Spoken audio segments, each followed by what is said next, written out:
MMA Mania. Steve, what's going on? Hey, Dan, not much. You all set for Ricky? Yes, sir.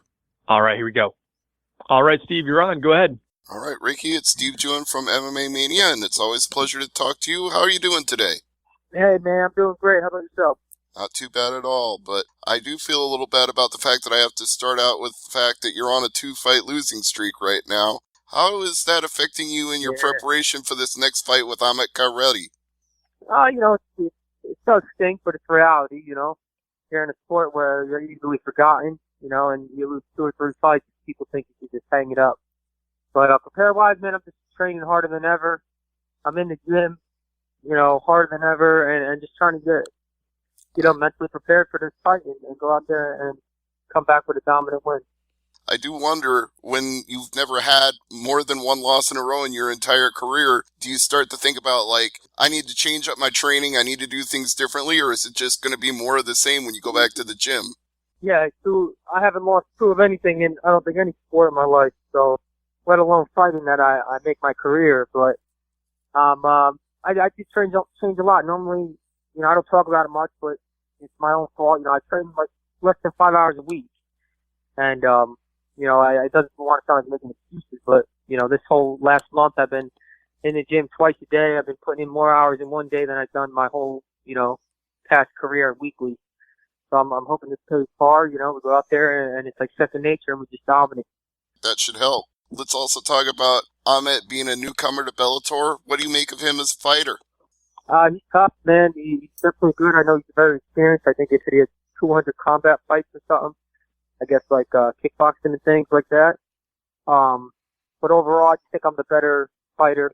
It's MMA. I think I mixed it up better, and I think I'm going to take advantage of all that. It's also a big trip for him. He's coming all the way from Turkey over to Bridgeport, whereas for you, it's a much more relaxed pace of travel. Yeah, that's nice. I thought coming into the sport I would love to travel in part, but when you're fighting and cutting weight and you got the nerves and you're staying in a hotel room resting, it's travel. With this last fight that he had, he lost by rear naked choke, 3rd round instead of the 1st round, like your fight. But what does that make you think? Is it something that you both need to work on, or is it just I see an opening? One thing a lot of people don't, I guess my only fights on mine were the Archuleta, the Gallagher fights. Prior to this, all my amateur, my first 6 pro fights, it was all wrestling, takedowns, and just dominating on the ground. And just to the Gallagher fight where I started working my stand-up. So I don't think he sees that coming, and I think that's going to be a big attribute in this fight.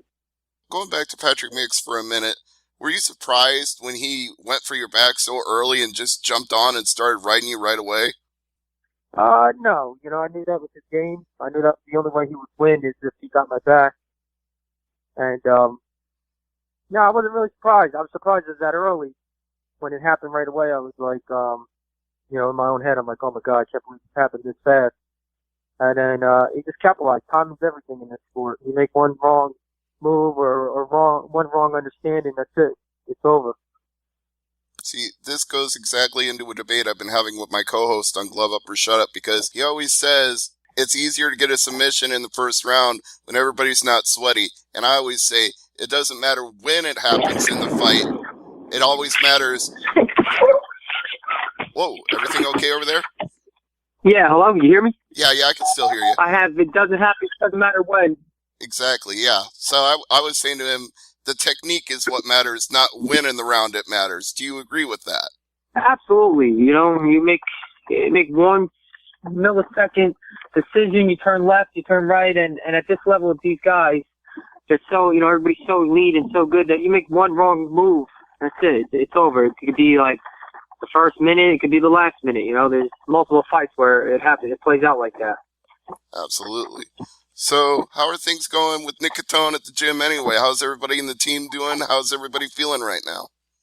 Everybody's good. I ended up coming down this camp. I ended up relocating to Coconut Creek for ATT. Oh, okay. So I've been over here. And other than that, Nick's doing good. I know everybody at the gym's good. We all had I left on good terms, and everybody's good from last I know. I talked to Nick this morning, and that was about it. All right. Well, was going to ATT something that you thought, like, change it up, get a little bit of freshness in for this fight, and maybe change the result? Yeah, it's just something I juggled with this idea for quite some time, but when you're winning, you don't think about pulling the trigger and actually changing up what you want to change up. You kind of just assume that everything's working. And the biggest misconception is I don't want people thinking I left because I lost twice in a row. Like, this is something I was always thinking about, and I think this is going to help. I just need some change. I was stuck in a rut around here, and that's it. I come here and I can start fresh. Let's hope I can rattle off a kill streak. That sounds good. And American Top Team is definitely a great organization, known for their list of champions, lots of skilled fighters at the highest levels in both UFC and Bellator. So who was like the first guy that you rolled with or sparred with and you were like, damn, it's good to be working with this guy? There's a lot of them. I worked with a guy, Andre, who's in UFC, Sun Sal. I worked with a couple of these up-and-coming pros. I think they're 5 and 6. They're pretty tough. Other UFC guys, I forget their names. The one guy's a 45er. And just a lot of top-level guys. And it's just nice to have so many guys to mix it up with. They got over, 2,000 people around my weight that you can get a new look every day. It's good that you brought up Asensao's name. He's got a pretty big fight coming up this weekend at UFC 241 against Corey Sandhagen. So how's he looking prepping for that fight? I don't know too much about him, but he's definitely tough. Very, very tough. He's a great partner, great work, and I think he does great. I think he does great against that guy. I'm sure he'll have a good fight. I'm sure you'll have a good fight coming up here, too, in just over a week. So are you on point for the weight right now? Everything coming together for making that weight? Yeah, everything is going perfect, right on track. I got about 10 pounds to go, and we got about 10 days. So I got plenty of time to lose the weight. And training went great. Camp was awesome. I'm excited to go out there and redeem these losses.